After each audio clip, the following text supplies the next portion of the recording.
오늘 함께 보실 말씀은 사도행전 21장 15절에서 26절까지의 말씀입니다.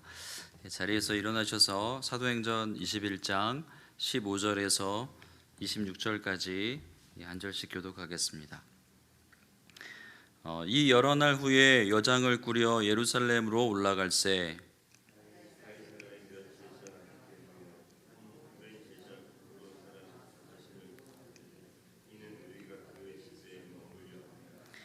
예루살렘에 이르니 형제들이 우리를 기꺼이 영접하거늘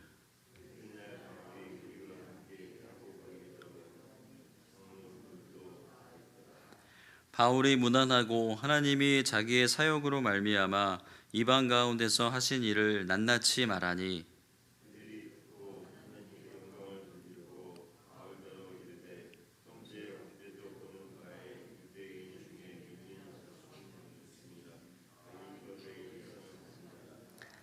내가 이방에 있는 모든 유대인을 가르치되 모세를 배반하고 아들들에게 할례를 행하지 말고 또 관습을 지키지 말라 한다 함을 그들이 들었도다.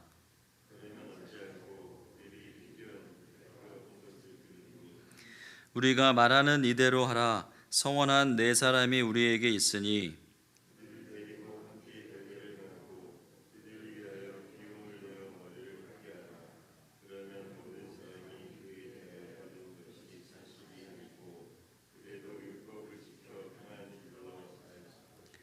주를 믿는 이방인에게는 우리가 우상의 제물과 피와 목매어 죽인 것과 음행을 피할 것을 결의하고 편제하였느니라 하니 바울이 이 사람들을 데리고 드날 그들과 함께 결례를 행하고 성전에 들어가서 각 사람을 위하여 제사 드릴 때까지의 결례 기간이 만기된 것을 신고하니라.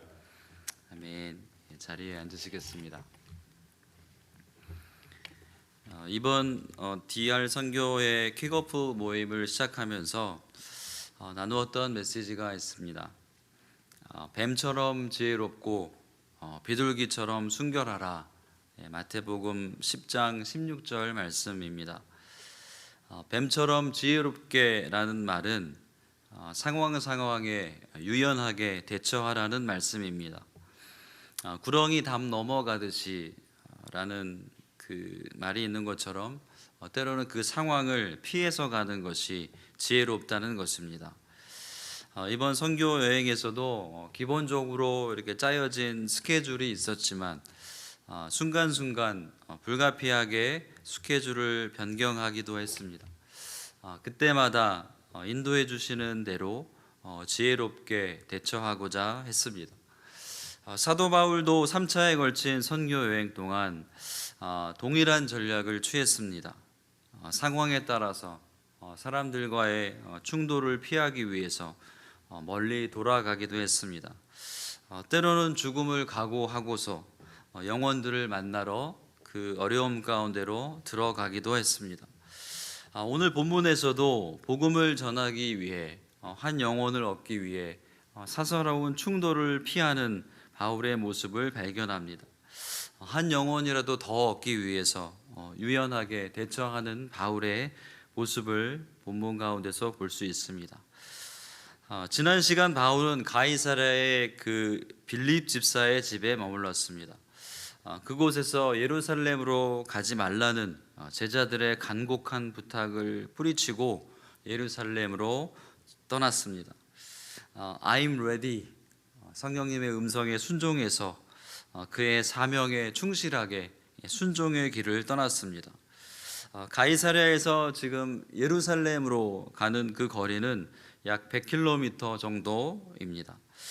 그리고 가이사랴에서 예루살렘으로 가는 길은 도보로 이틀 정도 걸렸을 것입니다. 그래서 그 중간에 머물 곳이 필요했는데 마침 그 가이사랴에 있던 구브로 출신의 그 나손이라는 사람이 있었고 그를 데리고 그래서 가이사랴에서 예루살렘으로 떠났고 그 중간에 나손의 집에서 머물게 되었습니다. 드디어 예루살렘의 바울 일행이 도착했습니다.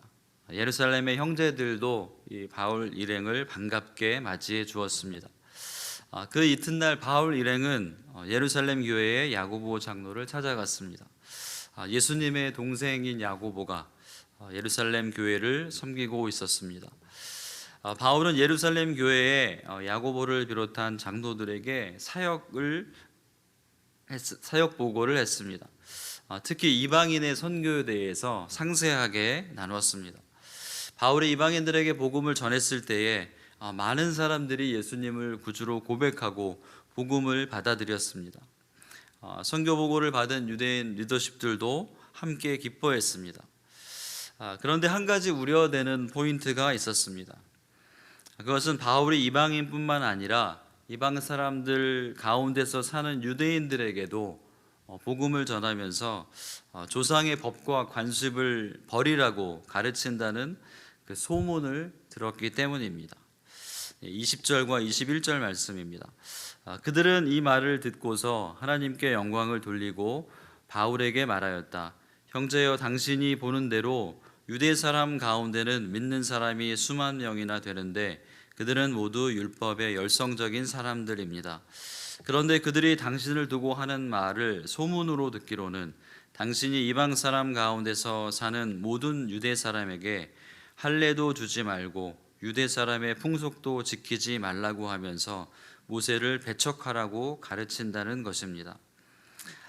바울의 이 메시지가 자칫 유대인이었던 그 율법의 열성적이었던 사람들에게 부작용을 일으킬 수 있다고 설명했습니다. 할례도 행하지 말라, 그리고 율법 절기도 지키지 말라 했기 때문입니다. 그런데 사실 이 소문은 왜곡되었습니다. 바울은 유대인 신자들이 자발적으로 그 구약의 의식법을 따르는 것에는 반대하지 않았습니다. 다만 이방인들에게 할례나 절기를 지키는 것으로 구원을 받는 것이 아니라 오직 예수 그리스도를 믿음으로 구원받는다고 선포했습니다. 이런 왜곡된 소문 때문에 율법의 열성을 가진 많은 사람들, 신실한 유대인들에게 오해를 샀습니다. 그러니 야고보 장로가 바울에게 조언을 한 것입니다. 바울에게 권면하는 내용이 23절과 24절 말씀입니다. 그러므로 당신은 우리가 말하는 대로 하십시오. 우리 가운데서 하나님 앞에 스스로 맹세한 사람이 넷 있습니다. 이 사람들을 데리고 가서 함께 정결 예식을 행하고 그들이 머리를 깎게 하고 그 비용을 대십시오. 그러면 사람들은 모두 당신의 소문이 전혀 사실이 아니며 도리어 당신이 율법을 지키며 바로 살아가고 있다는 것을 알게 될 것입니다. 23절의 맹세는 나시린의 서원에 관한 것입니다. 나시린의 서원을 한 사람들은 보통 포도주와 독주 그리고 건포도를 멀리합니다. 아마 그 머리가 길었던 삼손을 떠올려 보시면 이해가 잘 되실 것입니다. 나시린 서원을 한 사람은 또 시체와의 접촉 같은 자신들을 더럽힐 만한 접촉을 피합니다. 그리고 그 기간 동안은 머리도 깎지 않았습니다. 그래서 이 서원 기간인 30일이 지나면 그때 머리를 깎고 성전에서 제사를 드리게 됩니다. 그런데 서원 기간이 끝날 때 야고보 장로가 얘기하는 것처럼 제사 비용과 그 머리를 깎는 비용이 필요합니다. 정확하게 그 비용을 알 수는 없지만 제사에 필요한 그 제물을 마련하고 그리고 제사장이나 성전 관계자에게 머리를 깎는 그 수수료를 지불해야 했습니다. 그래서 그 비용이 상당한 재정이 필요했습니다.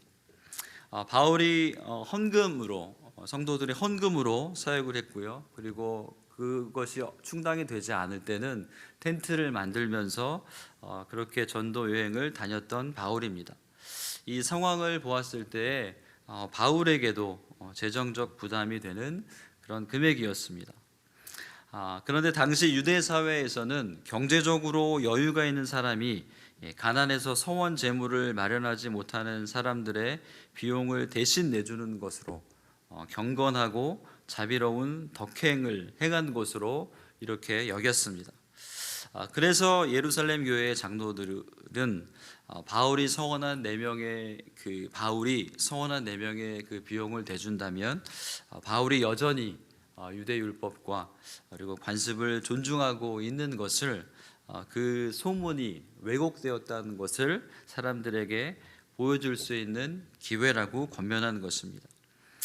바울이 그런 비용이 들어감에도 불구하고 예루살렘 교회 리더십의 권면을 받아들였습니다.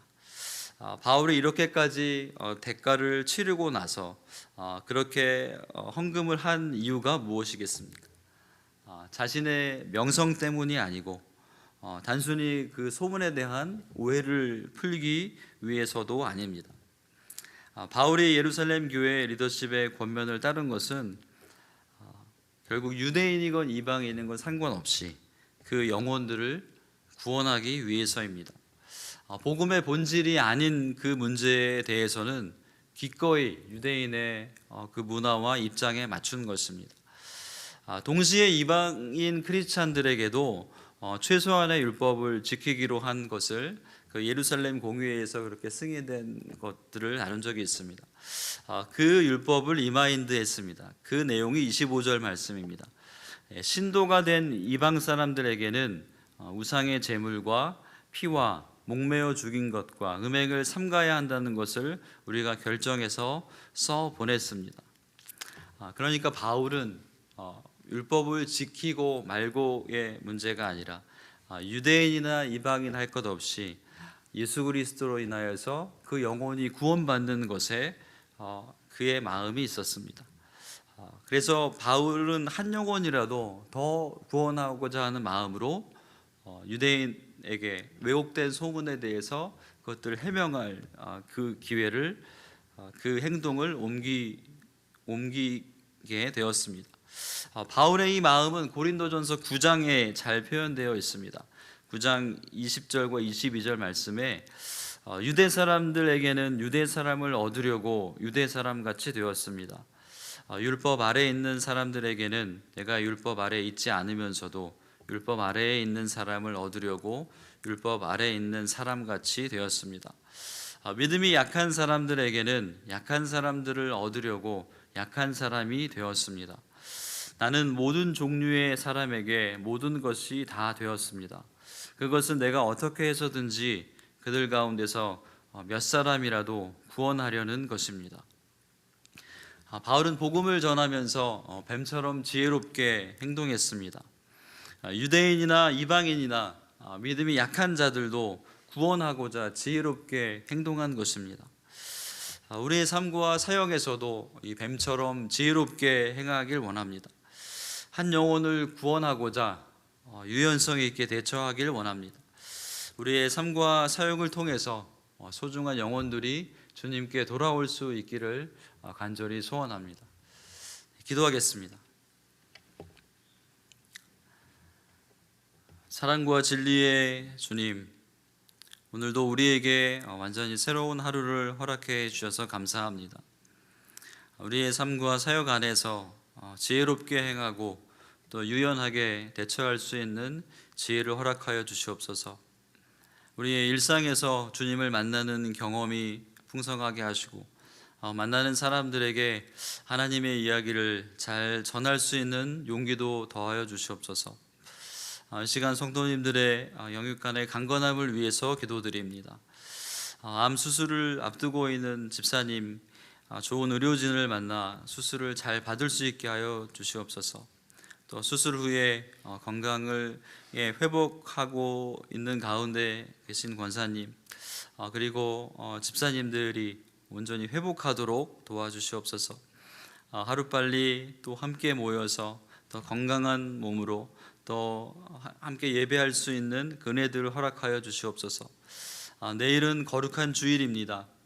온 교회가 한 분 하나님께 영광 돌리는 주일 되게 하시고 주님 안에서 참 안식을, 참 평안을 누리는 주님의 날이 되게 하여 주시옵소서. 이 모든 말씀을 거룩하신 예수님의 존귀한 이름으로 기도드렸습니다. 아멘.